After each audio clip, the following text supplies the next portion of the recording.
Hello and welcome to Module 3 of Entrepreneurship. In this module, we shall be looking at the do's and don'ts in entrepreneurship and business practice. That is, do's, don'ts, and best practice for business success. Now let us look at the module's content. The module contents here include best practice for startup and growing businesses, common entrepreneurial mistake and how to avoid them, ethical decision making and business conduct, risk management and business sustainability. Then we'll look at managing failure, setback, and business crisis before we now draw our conclusion. Let us begin with the introduction. The entrepreneurial paradox. Entrepreneurship is exhilarating, but it is not a reckless gamble. It is a disciplined art and a calculated science. Many ventures fail not due to bad ideas, but due to 1.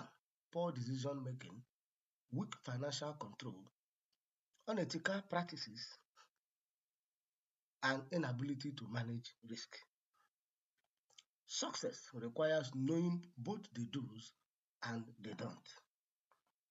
Having known that, let us start with the do's. Part 1. That is the best practice for startups and growth. So the do's here include 1. An entrepreneur must have clear vision and mission. Here, define where you are going and why. Align teams and attract investors. So the best practice is 1. Entrepreneur should have a clear vision and mission, where he define where you are going and why you are going there, which aligns with your team and can attract investors. 2 is market research. Understand your customers' needs and competitors before launching. 3. Have a strong business plan, which is a roadmap for growth and a tool for securing funding.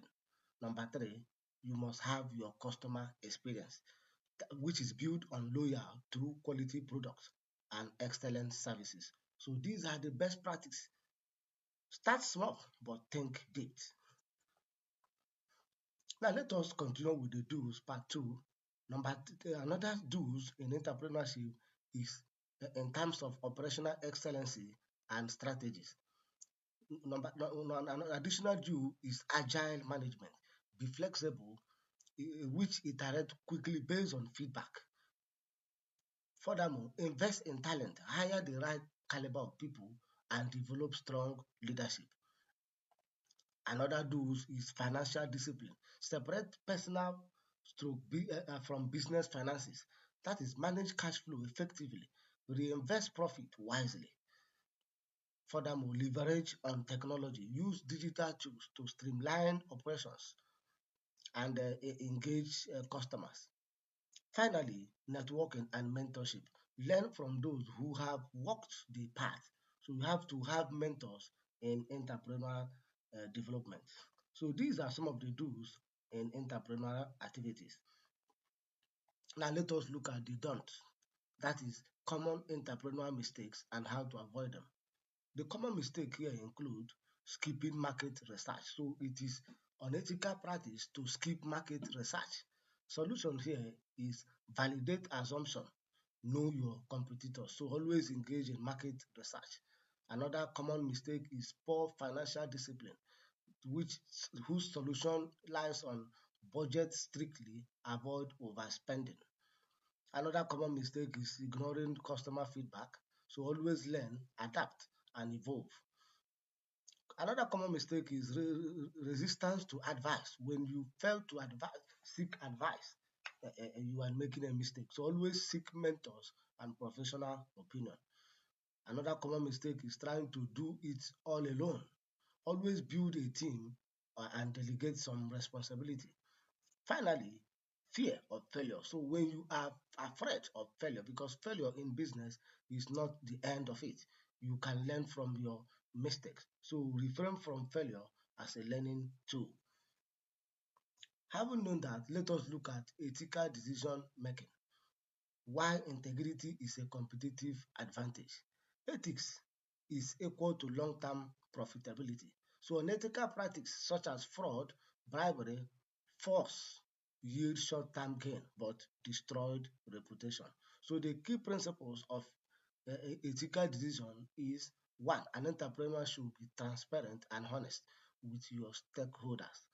Number two, ethical practice is fairness to customers, employees, and your suppliers. Number three, ethical responsibility is accountability for your outcomes. Then finally, another ethical decision making is compliance with relevant tax and law regulative agencies. So the entrepreneur should comply with government policies and tax regulation. Trust is the currency of business. Once you lose it, it is hard to regain. So let's move forward as we look into corporate social responsibility, CSR. It is beyond profit that is contributing to the society. That is what corporate social responsibility is all about. So ethical entrepreneur it should include one, job creation and community development. So as an entrepreneur, you should be ethically, socially responsible by creating jobs and developing your host community. Number two is environmental protections, sustainable practices. Then number three is fair labor practice.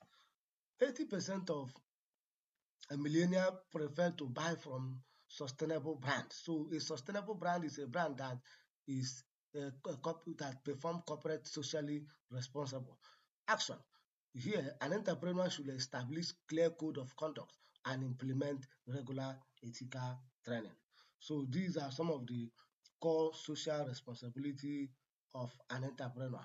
So let us move forward as we look into risk management. Always anticipate, don't just react. Risk is unavoidable, but it can be managed. The process of managing risk include one, identify the risk. Here you identify financial, market, operation, and legal as well as reputational risk. Number two step is assess them. You assess the likelihood and their impact. That is risk matrix. Number three is you mitigate the risk. Some of the that is control measure as well as diversification. So some of the method of risk mitigation include control, insurance, or and diversifications. Then lastly, you monitor your business. You monitor the risk. Or regular audit and review is necessary in your business operation. So some of the framework include ISO 31000, uh, environmental, environmental, social, and governance criteria is also used in mitigation of risk. So having known that, let's move forward as we look into business sustainability. That is balancing profit, people, and the planet. Sustainability is not just going green. It is about long-term survival. So integration of environmental, social governance is very much important. Here, environmental, social, and governance factor reduce risk and attract modern investors. So the practical step here include reduce waste and energy use that negatively impact the environment. Ethical sourcing is a practical step. And finally, maintain emergency fund at least for 6 months expenses. So you have to maintain emergency fund, keep fund in a liquid form that can be used to run the business at least for 6 months. Now let us look at managing failure and setback. The entrepreneur learning curve. Failure is data, not destiny. So many successful entrepreneurs failed multiple times before succeeding. So failure is a regular occurrence in a business. How to respond to failure? One, we reframe the setback. That is, you always have a growth mindset. Number two, analyze the root cause of the failure. That is post-mortem. Then three, you now adjust your strategies. Having known the root cause, you now re-strategize. Now, lastly, you seek mentorship and perspective. The 24-hour rule is process the motion, then move to the solution mode. Now, let us look at crisis management. That is staying calm when the storm hits. It is the that is the control center approach of crisis management include one, prioritize people. That is, you always ensure people's safety and communication when necessary. So safety and communication first is a tool to prioritize the people. Number two, transparent communication. Silence always breeds speculations. Then three, immediate action. Content the damage with fact, not panic. Then business continuity, activate contingency plan. That is supply chain and cash flow. Culture of candor here include encourage employee to report problems as soon as they occur. So having known that, let us look at the 7 R's of recovery. That is turning crisis into opportunity. So number one of the 7 R is renounce. Let go of failing strategies. So you renounce you by allowing go of failing strategies. Now reinvent, innovate your business model. So you will reinvent another business model. Number three, restructure. So you will strategize, optimize your operation. Then number four, you rebuild your strength foundation. Then number five, you rename or rebrand. That is a recovery process. Refresh public image. Then number six, you reset, move forward with new wisdom. Then finally, resilience is the ability to bounce back and bounce forward.